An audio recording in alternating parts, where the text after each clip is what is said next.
अस्सलामुअलैकुम वरहमतुल्लाहि वबरकातुहू। कैसे हैं आप सब? खैरियत से हैं? ठीक हैं। डॉक्टर शुजात अली आपकी खिदमत में हाजिर है। उम्मीद करता हूं कि खैरियत से होंगे। पाकिस्तानी सीमा हैदर जो के पाकिस्तान से इंडिया चली गई अपनी प्यार मोहब्बत जताने के लिए और अपना जो भी उन्होंने लोचो तलना था वो तलने के लिए। तो चूँकि ये सोशल इशू इधर उधर डिस्कशन हो रही है आजकल, थोड़ा सा ज़रा काम ठंडा पड़ा हुआ है AP सिंह की तरफ से, क्योंकि AP सिंह जी गए हुए हैं बंगाली बाबा के पास। एनीवे फिर भी अपडेट्स आती रहती हैं, न्यू डायमेंशंस आती रहती हैं। तो जनाब मिश्रा जी जो हैं, शवानी मिश्रा जी, उन्होंने एक इंडियन जो सिक्योरिटी एजेंसीज आई बिलीव हैं, पुलिस के बंदे हैं, DGP विक्रम सिंह का बड़ा अच्छा इंटरव्यू किया और DGP साहब ने जो है वो बहुत अच्छे तरीके से काफ़ी सारे पॉइंट्स के ऊपर बात की। ये वही पॉइंट्स हैं जो हम भी शुरू से डिस्कस करते आ रहे हैं कि पाकिस्तानी सीमा हैदर जब शुरू से इंडिया गई थी तो इसको कहा जा रहा था कि ये स्पाई है, ये एजेंट है। तो आज जो DGP जी हैं उन्होंने भी यही कह दिया है कि ये एजेंट है और लग ऐसा रहा है कि इनको जो है ना ट्रेनिंग दी गई है, सब कुछ किया गया है। तो अब उन्होंने कहा है कि इसके ऊपर गवर्नमेंट को जो है ना वो फ़ौरन से पहले एक्शन लेना चाहिए। तो वो एक्शन क्या होना चाहिए? एक्शन वो ये होना चाहिए कि इनके ऊपर वो कहते हैं कि अच्छी तरीके से नज़र रखनी चाहिए, इनको कोई इजाज़त नहीं होनी चाहिए इधर उधर घूमने फिरने की। और बड़ी मज़े की उन्होंने बात की कि अगर एक कबूतर को और कव्वे को, जो कि अभी खबर आई थी कि चाइना का कबूतर था और उसको इंडियन अथॉरिटीज़ ने कब्ज़े में ले लिया था, 8 महीने तक उस कबूतर को जेल में रखा। अच्छा, अब हम इस पे भी कुछ थोड़ा सा बात करेंगे कि वो जेल में कहाँ पे रखा, कबूतरों की जेल क्या अलहदा बना ली है। उसमें मुझे लगता है कि हमारे जो इंडियन भाई हैं उन्होंने अथॉरिटीज़ वाले, सॉरी जो एजेंसीज़ वाले, उन्होंने एक रखा होगा जिसे हम कहते हैं कि पाकिस्तानी कबूतर, चाइनी कबूतर, नेपाली कबूतर, श्रीलंकन कबूतर। तो सबकी लग रहा है कि अलहदा अलहदा से रखी हुई हैं चीज़ें, जेल बना रखी। तो बहरहाल जी DGP साहब ने कहा है कि अगर हम कबूतर को 9 महीने के लिए, 8 महीने के लिए जेल में रख सकते हैं तो सीमा हैदर को जो है ना वो क्यों इसके ऊपर इतनी आज़ादी छोड़ी हुई है। सीमा हैदर जो है वो एजेंट के तौर पे आई और लगता ऐसे है कि उनको अब पूरा प्रोटोकॉल दिया जा रहा।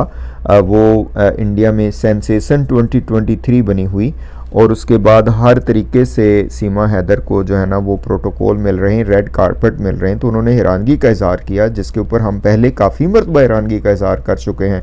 अच्छा, उनके इधर उधर घूमने फिरने के हवाले से जो मिश्रा जी ने क्वेश्चन किया, अच्छा मैं ये बताता चलूँ कि इस इंटरव्यू का बहुत अच्छा इंटरव्यू किया, लाइव में हम इसको थोड़ा चला के तो इसके ऊपर हर पॉइंट पे डिस्कशन करेंगे। लेकिन जो सवाल बहुत आम था मिश्रा जी का, और इसमें मैं अपना एक्सपीरियंस भी शेयर करना चाहूँगा, वो ये था कि इनको इधर उधर क्या ये बच्चे घूम सकते हैं, सीमा इधर घूम सकती है? सुना कि कहीं इन्होंने ट्रैवल किया तो वहाँ पे भी उनका सवाल था। तो इस पे DGP साहब ने कहा कि पाकिस्तान से जो लोग आते हैं, मुझे बाकी कंट्रीज़ का नहीं पता, लेकिन चूँकि मेरा अपना एक्सपीरियंस है तो मैं बताना चाहूँगा कि पाकिस्तान से जो लोग आते हैं वो इंडिया का वीज़ा लेके उनको स्पेसिफिक सिटी का वीज़ा मिलता है। ये बात उनकी बिल्कुल सच है।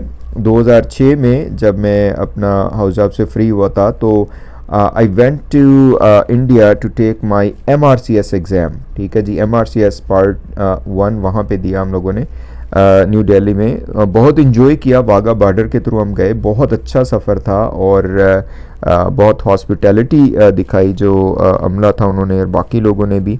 और जो है ना अच्छा सफ़र रहा वहाँ पे। जो बादशाही मॉस्क के करीब हमने एक होटल था, अच्छा वहाँ पे स्टे किया, बड़े खाने खाए। वहाँ पे नूर जहाँ डिश थी, जो है ना मुर्गे जहांगीरी, इस तरह की बड़ी ज़बरदस्त और वेरी टेस्टी जो है ना वो खाने थे। लेकिन कोई ज़्यादा फ़र्क तो फील नहीं हुआ उस वक्त। तो ऐसा ही था कि इधर से रिक्शा आ रहा है, उधर से रिक्शा जा रहा है, इधर से कोई भाई आवाज़ लगा रहा है, उधर से भाई आवाज़ लगा रहा है, बसें भाग रही हैं, वैगनें भाग रही हैं। तो वो जो है ना जो ही पाकिस्तान और स्पेसिफिकली लाहौर जैसा माहौल। लेकिन एक बात बहरहाल ये थी कि वहाँ पे मैं पर्सनली जो है ना वो खटका ही लगा रहता था कि यार कोई ऐसे आके पकड़ ही ना ले, क्योंकि सुना है कि पाकिस्तानी के ऊपर बड़ी वहाँ पे रैकी रखी जाती है। वो इंडिया वाले जब पाकिस्तान आते होंगे तो भी ऐसा ही होता होगा। और फिर मतलब किसी भी लिहाज से आपको कोई बंदा वहाँ पे जो सिक्योरिटी एजेंसीज है आपको वो कर सकती हैं, पकड़ सकती हैं। अगर आप किसी दूसरे सिटी में जाना चाहें तो आपको परमिशन लेनी पड़ेगी। अगर आप लीगल गए हुए हैं तो जनाब हम लोग चूँकि वीज़ा लेके गए हुए थे तो हम लोग गए उधर जो फॉरेन अफेयर्स का ऑफिस है कि अगर आप हमें इजाज़त दें तो हम आगरा देखना चाहते हैं, ताजमहल देखना चाहते हैं। लेकिन वो उन्होंने माजरत कर ली कि नहीं जी आप लोगों को, मेरे ख्याल उन दिनों कुछ हालात ख़राब भी हो गए थे, तो उन्होंने कहा जी नहीं आप लोगों को हम इजाज़त नहीं देंगे, जिसका हमने पूरा ज़ाहिर है रिस्पेक्ट किया। और हमने कहा जी बिल्कुल आपका अपना मुल्क है, जो आप कहें ज़ाहिर है, हम तो यहाँ पे एज अ फ़ॉरेन आए हुए हैं। तो खैर हम वापस आ गए। लेकिन मैं आपको एक अपना एक्सपीरियंस बताता चलूँ कि despite all the good experience and hospitality, personally मैंने फ़ील किया कि इंडिया जो है वो पाकिस्तानियों के लिए सेफ़ नहीं है।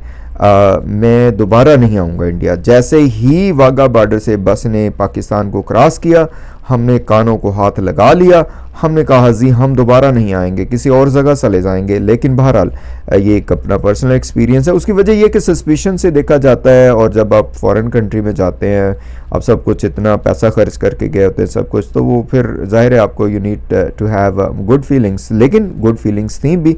एग्ज़ाम मेरा पास हुआ, तो वो एक सेपरेट कहानी है, कभी बताएंगे आपको कि कितने सारे एग्ज़ाम हमने क्लियर किए हुए हैं। बहरहाल एनीवे, तो यहाँ पे डीजीपी जो हैं उनका ये कहना कि इनको आज़ाद घूमने की इजाज़त नहीं होनी चाहिए।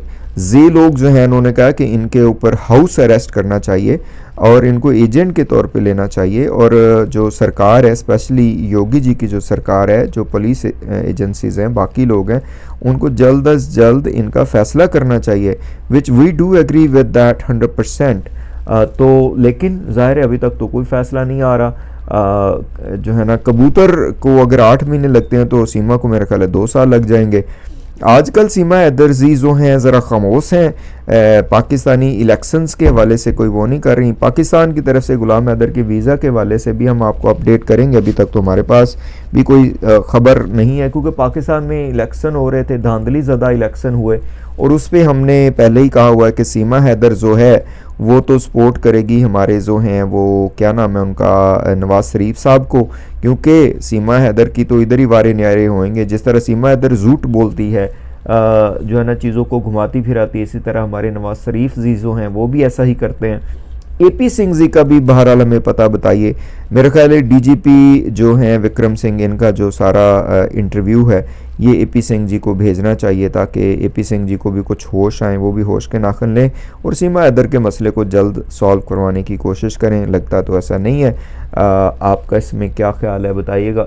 ये जो विक्रम सिंह वाला इंटरव्यू है इसको हम मज़ीद डिस्कस करेंगे with all the valid points. लेकिन मैं आपको एक बता दूँ, ये पॉइंट शुरू से हमने रखे हुए हैं, बच्चों की सेफ्टी, इंडिया में इमिग्रेशन का स्टेटस और सीमा हैदर के ड्रामे और सेंसेशन 2023 तो हमारे उसमें, क्योंकि हमने अपने कानों से सुन रखा। और उसके बाद जिस तरह से एपी सिंह ने मिठाई के टोकरे तकसीम करे वो भी हमने अपने कानों से सुन रखा, आपको सबको पता। अब ये चीज़ें तो नहीं होती। और पाकिस्तान के खिलाफ जो जहर, देखिए देखिए देखिए, ऐसा आप नहीं करिए। जिस तरीके से जहर इधर उधर से उगला गया वो भी हमें याद है। तो पाकिस्तान के खिलाफ अभी मुझे ये समझ नहीं आ रही कि इंडियन मीडिया ने सीमा हैदर को बुलाया क्यों नहीं। पहले भी हम बात कर चुके हैं इस पर, आप ही सारे बताइएगा क्या हाल है। आप सबके खैरियत से रहें, अपने खर्चे पे खुश रहें। Thank you so much. अस्सलाम वालेकुम वरहमतुल्लाहि वबरकातुहू।